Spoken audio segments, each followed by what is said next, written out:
그러면 집을 볼 시점이 분명히 왔다. 어떤 지역을 막론하고 네. 전국 평균 매매 가격을 기준으로 했을 때 네. 전국적으로 물론 서울은 늦은 감이 있을 수도 있어요. 집을 알아보는데. 네. 그러니까 아직 바닥을 찍었다고 보진 않지만 바닥을 향해 가고 있다고 생각이 됩니다. 네. 네, 지금 경제 읽어주는 남자 김광석 실장님과 같이 이야기를 나누고 있는데요. 그러면 이제 부동산 이야기를 한번 좀 여쭤보겠습니다. 네. 사실 그 미분양 쪽에 네. 위기감이 되게 많았었는데 네. 이번에 데이터가 나온 걸 보면은 이제 조금 꺾이긴 꺾였어요. 꺾였어요. 네, 그래서 미분양이 조금 감소를 했으니까 네. 어쨌든 뭐 공급도 있었겠지만 네. 또 청약을 좀 받으시는 분들이 좀 수요가 좀 늘어나서 네. 전체적으로는 이제 개수가 좀 줄긴 줄었는데 네. 요걸 우선 어떻게 해석을 해야 되는지 네. 그거부터 좀 설명해 주시면 좋을 것 같아요. 미분양 주택 건수 한번 보십시오. 네. 2020년에 급격히 해소됐죠. 네. 이때 집값이 폭등했죠. 그리고 21년에 미분양 주택 건수 이게 시장 재고 수준이에요. 네. 그러니까 뭐 가격 사상 최저 상승세가, 수준. 그죠? 네. 계속 이제 상승세를 유지하거나 이제 살짝 둔화되는 네. 그런 흐름이었고 22년에 미분양 주택이 치솟았는데 네. 22년도 좀 쪼개 볼게요. 상반기는 미분양 주택이 완만하게 증가했죠. 네. 예. 근데 하반기에는 빅스텝을 시작하면서 네. 급격히 증가하죠. 금리를 막 올리기 시작하니까. 그렇죠. 네. 금리와 결국 수요세를 자극하는 요인으로 금리와 이 부동산 시장 간의 관계를 또 보여주고요. 네. 역시 이것으로 인해서 미분양 주택이 쌓이니까 쌓이면서 집값이 크게 조정되는 겁니다. 근데 이 금리 중에서도 더 중요한 것은 심리적인 것도 있지만 주택담보대출 금리 아니겠습니까? 네. 앞서 말씀드렸었던 것처럼 22년 10월 정도가 주택담보대출 금리의 정점이었기 네. 때문에 그 이후에는 좀 꺾이잖아요. 네. 이 보시는 것처럼 이 미분양 주택 건수도 그때를 정점으로 그 꺾이는 모습인 거예요. 둔화되다가 꺾이는 모습. 네. 물론 아직 데이터가 충분히 많이 나온 상황이 아니기 때문에 예단할 수는 없습니다. 네. 다시 추가적으로 치솟을 수도 있습니다. 네. 근데 이것을 판단하는데 저는 그 매수 심리를 좀 봤으면 좋겠거든요. 네. 가계가 생각하고 있는 주택가격 전망 CSI를 보면 22년 10월 정도가 저점을 다지고 그죠? 네. 그리고 바닥 찍고 올라오죠. 자, 근데 이것도 역시 주택담보대출 금리가 정점이었을 때 바닥을 찍은 거예요. 네. 그래서 주택담보대출 금리가 조금씩 떨어지면서 그래도 매수 심리가 커지는 거예요. 네. 매수해도 되겠구나. 다만 아직까지 100까지는 오지 않았으니까 네. 기준선 100까지는 않았으니까 아직은 얼어붙어 있는 상황을 강조해 주고요. 그러니까 100을 넘어설 때 그게 바닥인 거죠. 네. 매수세의 바닥인 거죠. 바닥에 근접하게 오고 있다. 이렇게 판단할 수 있어요. 아. 이런 것들이 결국 미분양 주택 건수가 앞으로 이제 줄어들 수 있겠구나, 해소될 수 있겠구나라는 것을 상상하게 해줄 수 있겠고요. 네. 뭐 예단할 수는 없습니다만 어쨌든 미분양 주택 건수가 기준선이 6만 호잖아요. 네. 위험선. 네. 그 6만 호 밑으로 확실히 떨어져주는 그런 구간이 전국 평균 매매 가격, 네. 전국 평균 아파트 매매 가격 등락률 네. 이 기준으로 했을 때 서울 집값이 아니고 지방 집값이 아니고 전국 가격을 기준으로 했을 때 정확히 그 지점이 0을 통과하는 구간과 맞물릴 것이다라고 보고 있습니다. 그래서 미분양 주택 건수가 거의 뭐 6만 호 밑으로까지 해소되는 모습 네. 어쩌면 머지 않을 수도 있어요. 음. 그리고 이 주택가격 전망 CSI도 100을 통과해서 올라가는 구간 다 비슷하게 일치하지 않습니까? 네. 그 다음에 역시 그 다음 가격 등락률을 보시면 오늘 아침에 업데이트를 했는데 이게 지난주 대비 등락률이니까 네. 아까 보여드렸던 미분양 주택 건수의 그래프랑 거의 데칼코만이에요. 보세요. 20년에 미분양 주택 쌓이면서 폭등하죠. 네. 21년에 시장 재고에 맴돌면서 상승세가 계속 조금 상승세 유지되는 네. 거죠. 그리고 22년 들어서 상승세가 둔화되죠. 네. 그러나 여전히 0 이상이니까 상승하죠. 네. 이때가 미분양 주택이 조금씩 쌓이는 구간이에요. 그러다가 22년 중반부터 네. 금리를 빅스텝으로 인상하면서 등락률이 마이너스 0.48%까지 떨어지는 네. 거예요. 그리고 주택담보대출 금리가 정점 찍고 조금 떨어져 주니까 그때 또 0에 가깝게까지 방향으로 올라가고 있는 모습이에요. 여기도 지금 0.12%입니다. 네. 전국 아파트 매매 가격 등락률이. 그러면 우리가 내 집 마련을 한다, 투자를 한다라고 한다면 적어도 오늘 살 걸 오늘 보진 않잖아요. 네. 뭐 그렇죠. 뭐, 좀 미리 예, 좀 알아보니까. 뭐 새우깡 사 먹을 때는 그냥 오늘 보고 오늘 샀지만 네. 집은 적어도 한 3개월, 네. 6개월 먼저 보잖아요. 그렇죠. 그러면 집을 볼 시점이 분명히 왔다.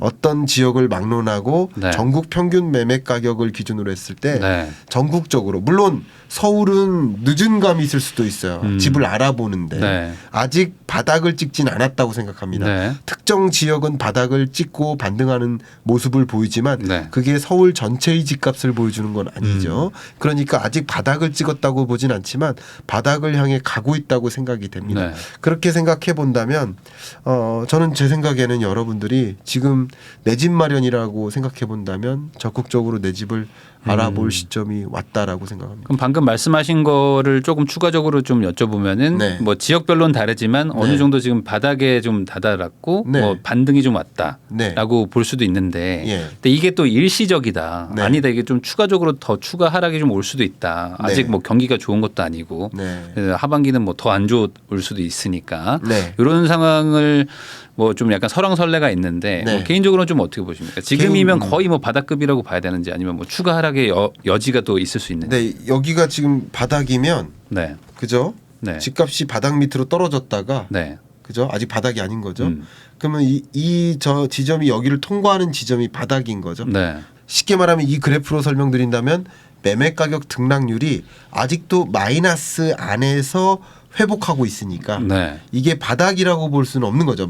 마이너스 등락률인 거니까 네네네. 지난주보다 여전히 떨어지고 있는 거예요. 네. 근데 이게 0을 통과하는 지점이 바닥이라고 생각을 합니다. 네. 전국 가격을 기준으로 했을 때. 그래서 아직 바닥은 안 왔습니다. 네. 그리고 물론 앞에 우리가 길게 말씀 나눴었던 여러 가지 불확실성 요인들 네. 그런 것들이 만약에 우리가 원하지 않는 방향으로 더 부정적으로 작용을 하게 되면 네. 추가적인 하방 압력은 작용할 수 있어요. 네. 그래서 이 등락률이 계속 0 밑에서 계속 갈 수도 있는 겁니다. 그러나 이 값이 플러스로 반등했다가 다시 마이너스로 갈 거라고 생각하지는 않습니다. 네. 이 부동산 시장의 흐름이 적어도 이런 사이클 여러분 그래프를 한번 보세요. 네. 조금 떨어질 때 조금 올라가요. 네. 그리고 많이 올라갈 때 많이 떨어져요. 그럼 결국 이게 다시 균형점을 찾아 간다고 보고 있고 저는 네. 거시경제적으로 부동산 시장을 하나의 섹터로서 보고 있는 네. 입장이기 때문에 당연히 균형점을 찾아 가고 있다라고 보고 있고요. 그렇다고 이제 플러스로 반등했을 때 집값이 뭐 또 대세 상승한다. 2020년처럼 네. 그렇게 보지는 않습니다. 그래서 너무 조급하게 판단하실 필요는 없어요. 네.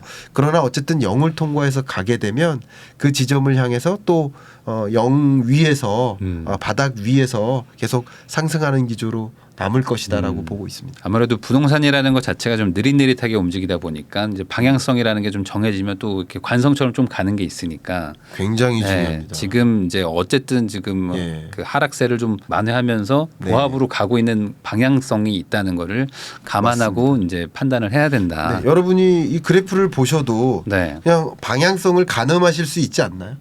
금리와 또 이 부동산 그 미분양 주택 건수와 네. 그리고 주택 가격 등락률 이 세 가지 가격 그래프 이 세 가지가 네. 같이 방향성을 보여주지 그러게요. 않습니까? 뭐 심리도 지금 어쨌든 심리도 그렇고요. 회복되고 있고. 네. 네. 그래서 모든 이 지표들이 보여주는 그 현상은 네. 미분양 주택도 마찬가지예요. 네. 정점 찍고 떨어지는 모습이지만 6만 호선까지는 안 왔다. 네. 그리고 주택 가격 CSI도 네. 바닥 찍고 올라가곤 있지만 아직 100까지는 안 왔다. 주택 가격 등락률도 마찬가지 올라가고 저점 찍고 올라가고는 있지만 아직 0을 통과하진 않았다. 네. 비슷한 신호들입니다. 네. 그러니까 이런 사이클들이 한 방향으로 갈 거라고 보고 있고 물론 우리가 23년 뭐 중하반기에 네. 어떤 예상치 못하는 불확실성 요인이 또 등장할 수도 있고 그럴 수도 있죠. 그죠? 그리고 뭐 국가 부도가 안 일어나는 법은 없잖아요. 네. 뭐 그런 여러 가지 일들이 일어날 수 있고 그런 것들이 또 한 번 영향을 외재적인 변수로 작용할 수 있겠지만 그런 우리가 예상하지 못하는 그런 변수가 없다고 가정하면 네. 이런 사이클대로 갈 것으로 저는 생각을 하고 있습니다. 그러면은 지금 뭐 내 집 마련을 하려고 하는 분들이 이제 많이들 보시는데 네. 그런 분들 입장에서는 지금 정도가 어느 정도 좀 선제적으로 좀 움직일 필요성이 있는 그런 시기다라고 네. 봐야 될까요? 지금으로서는 그렇다고 뭐 너무 조급하게 판단하실 그런 건 필요는 아니고 없고요. 당장 내일 사야 된다 막 이런 그건 건 아니니까. 아니고. 네. 그러니까 여러분들이 또 뭐 fear of missing out, FOMO 현상 가지시면서 네. 내가 이 대세 상승을 또 놓치는 거 아니냐 그런 FOMO 현상 너무 가지실 필요 없습니다. 그리고 오히려 오르고 나서 사도 늦지 않겠다라는 생각을 갖고 있어요. 네. 그래서 안전하게 미분양 주택도 충분히 해소되고 집값도 확실히 플러스로 반등하고 네. 그런 걸 보고 사셔도 네. 늦지 않겠다. 그러나 그걸 사는 시점과 소유권이 이전되는 시점과 네. 사는 계약 시점과 계약 시점과 이 소유권 이전 시점 또 다르잖아요. 그렇죠. 그리고 계약 시점과 집을 알아보는 시점 또 다르기 때문에 정말 많은 것들을 알아보고 사셔야 되기 때문에 저는 개인적으로 지금 23년 중반 5, 6월 네. 이 정도는 집을 적극적으로 알아보는 시기라고 생각하고요. 상대적으로 서울권의 경우에는 3분기 정도에 0을 통과하는 지점이 올 거로 네. 생각하고 있고요. 그리고 전국 가격을 기준으로는 4분기 정도에 네. 0을 통과하는 구간이 올 거로 보고 있습니다. 지방권의 경우는 좀 더 더디게 올 네. 수 있겠죠. 그런 것을 좀 생각하시면서 의사결정하면 어떨까 의견입니다. 그러면 여기서 좀 궁금한 게 이제 아까 말씀하셨던 것처럼 그 경기가 네. 내년 한 2분기 정도에 이제 변곡점이 오면서 어쨌든 지금의 이 하강 국면이 이제 회복세가 되면서 이제 그러면 경기가 좀 좋아지는 거라고 봐야 되겠죠. 내년 2분기 이후로는. 그렇죠. 그러니까 네. 경기 바닥은 찍었다고 볼 수 있는데 그때부터는 좀 긍정적인 방향이라고 그렇죠. 좀 봐야 되겠죠. 긍정적인 방향이라고 네. 생각해 볼 수 그러면 있겠죠. 그 방향과 좀 부동산도 가격이 좀 비슷하게 움직인다고 봐야 될까요? 부동산 아무래도. 시장도 이 거시 경제의 한 일부이기 때문에 네. 당연히 같이 돌아갈 거라고 그러면 그때쯤 생각합니다. 되면 금리 인하 어떤 기대감 같은 것들도 있고 하다 보니까 금리나 기대감 자체는 부동산 시장에 상당한 훈풍을 줍니다. 근데 제가 시장을 구분할 때 네. 항상 말씀드리지만 같이 돌아갑니다. 네. 근데 이 시점은 차이가 있는 거예요. 네. 제가 예를 들면 경기 사이클이 있죠. 네. 경기 저점은 23년이에요. 네. 이 주가 저점은 22년이에요. 네. 그리고 부동산 저점은 23년 끝자락이나 24년이 될 수 있겠죠. 네. 그러니까 이 부동산 시장은 확실히 후행하는 성격이 있다. 요걸 가정하시고요.